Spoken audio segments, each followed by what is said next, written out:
How to set up shipping on Squarespace. Hi everyone, welcome to How to Solution. In this video I'm about to show you guys how you can set up shipping on Squarespace easily. So first of all guys, open up your Squarespace home menu and then click on commerce from over here. And just scroll down until you find shipping, click on it.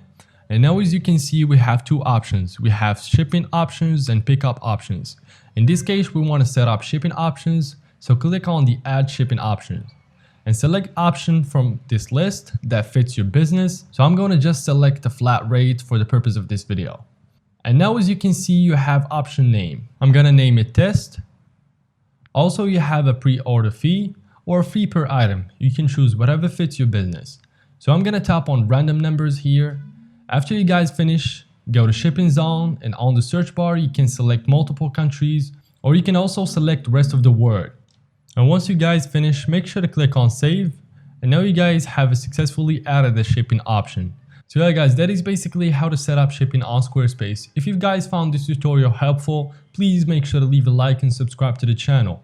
Thank you everybody for watching. Take care until next time.